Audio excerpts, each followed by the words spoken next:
have RPM signal to the cluster and it's working. Hi guys, welcome back to a new video. I just had a bit of a frustrating time. I was looking for the tach adapter for the cluster, the one I bought from Dictator. So I knew that it was somewhere, I just had no idea where. So I rushed, looked in the garage, spent way too much time. It's dark now, and then I had a brain fart and realized it's in the wagon. I packed things in a bag and it is in the boot. So I feel like a bit of a so I'm away to the workshop quickly to drop it off. The guys are wanting to wrap the car up, put the interior and everything back together, so I wanted to make sure that I get this to them and it's not a hold up, because obviously they need to get the cluster and everything in so they can put the dash in fully. So I'm on my way to do that right now. They are or have been working on the tank. So funny story, when Andrew was mounting the battery box, he drilled into the fuel tank.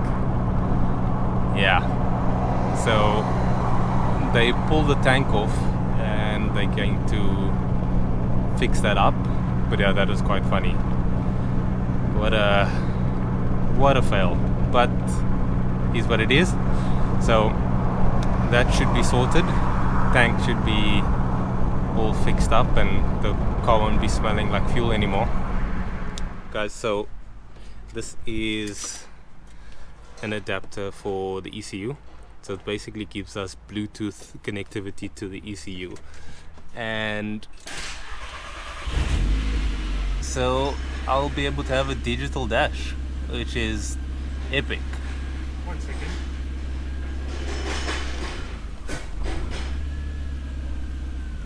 That is, yeah, that's going to be amazing. So I don't want to fill the car with like little dials and gauges and blah blah blah. So this thing is going to come in handy. No idea where we're going to mount it yet. So I found this guy. I bought this a while ago on Take-A-Lot, so hopefully we can find a decent location for it. But yeah, very very cool. And it's Andrew's fault, he just bought it and I have to pay him for it.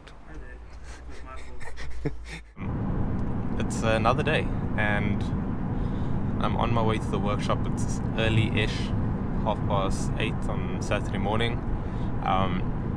Before we get into that, I went to Z-Line the other day and there was a rear-wheel drive Mark 1 Golf with a 2-liter 20 valve in a engine that's been turbocharged. So it was quite a spectacle, so I'll put that footage in. Whoa, that person was really close to me. So I'll put that footage in there now.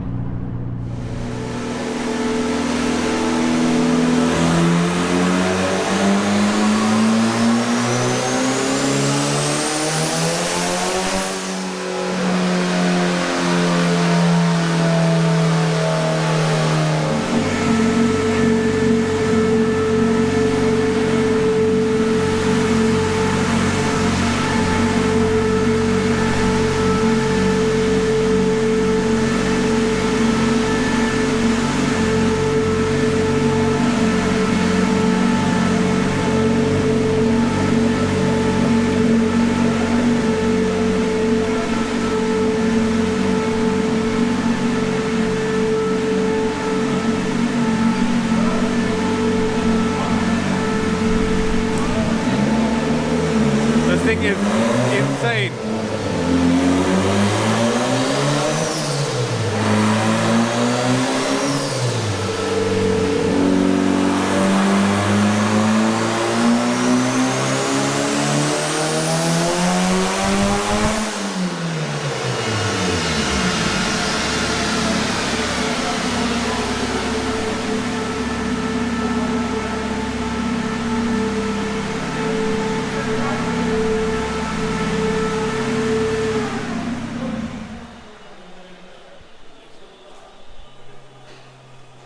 Oh, that is a big turbo.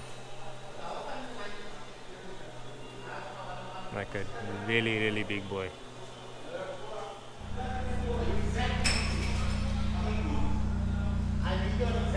It's a very basic interior.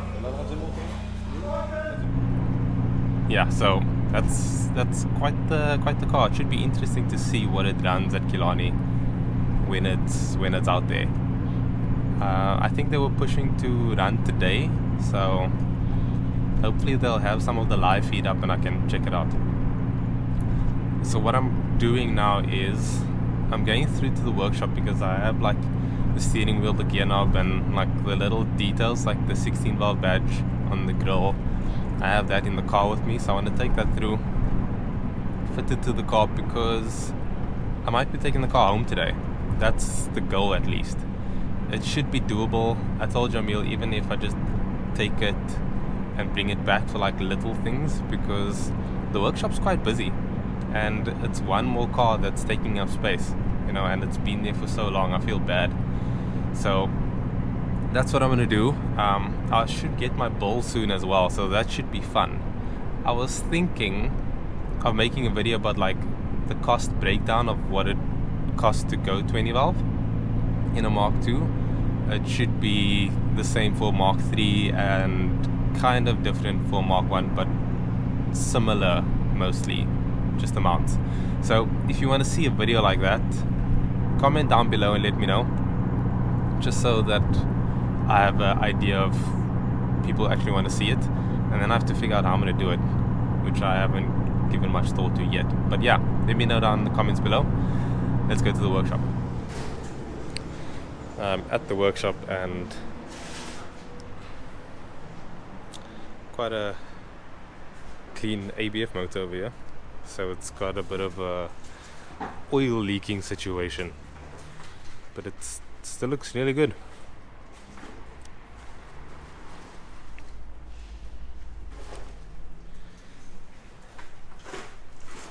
So update on the bay, we've got an intake in here now. It's mounted with a cab.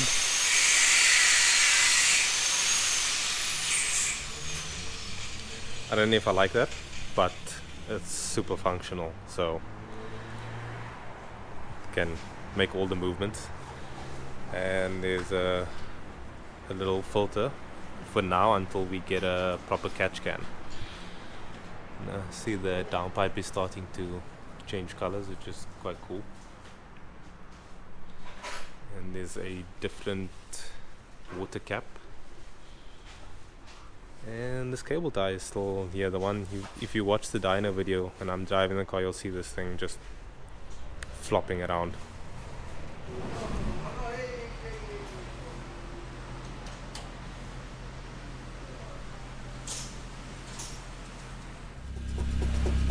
So I got myself an Android device, so at least now I can get RPM. The plan is to mount it somewhere there like that, or I don't know what the plan is. Maybe I can make some sort of like mount like that. That could also work.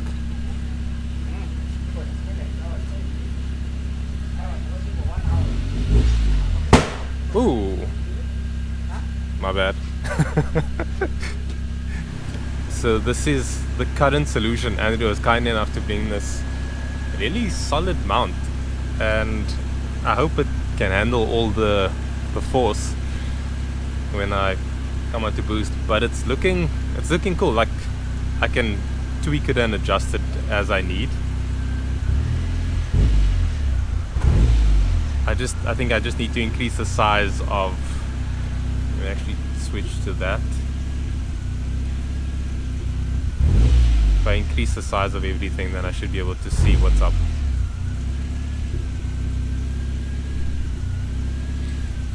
Maybe switch to, okay, so that's a much better solution.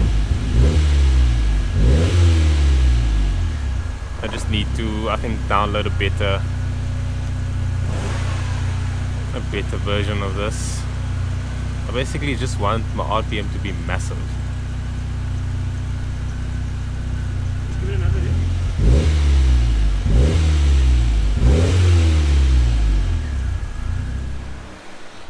So this EDL, basically it's a data logger or a data logger, and it logs every session on the ECU. And we're just going to open up one so we can see what the logs looks like. So if anything happens with the car, I'll just be able to pull it out and check exactly what went kaboom. That is very, very cool. So Jamil thought he was funny and he made a 20-valve badge and stuck it on a 16-valve badge with the label maker. I leave the workshop for a few hours and Andrew breaks the car. So for some reason he broke the throttle body. And Jamil to the rescue, obviously. Now I can look at this Polo's bay and actually kind of know what I'm looking at. And look how massive this intake pipe is. This is the goal, to clean up the engine so that it looks like really neat. Like have that blasted and maybe paint the tappet cover. But yeah, really, really clean bay. Guys, all my dreams have come true. They have RPM signal to the cluster and it's working.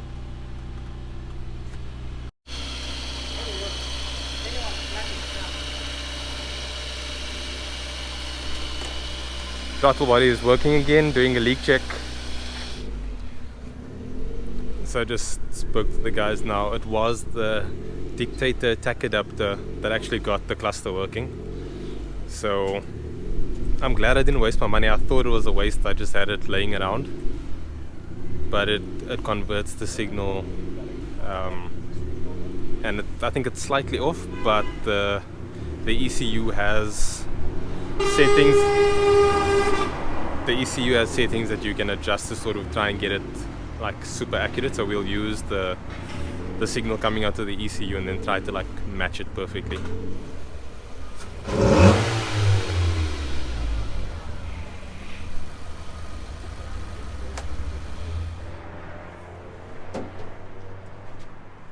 Today we have a new conversion of 16 valve.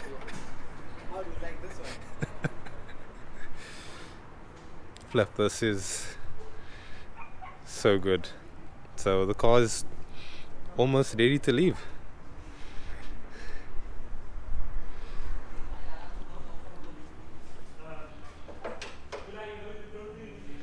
So this bonnet hasn't been on for a long time. And we just wrapped it up. The car is ready to go home. I am so happy, so thankful.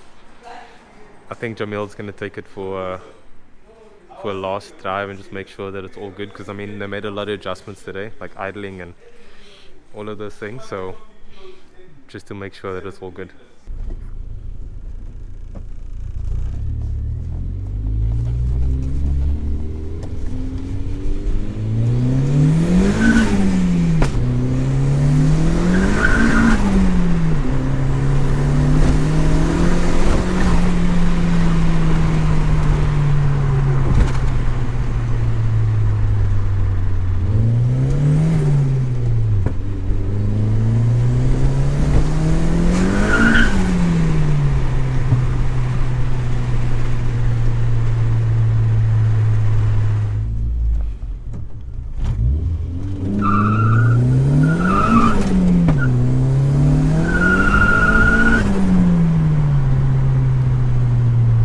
Oh, this thing is savage.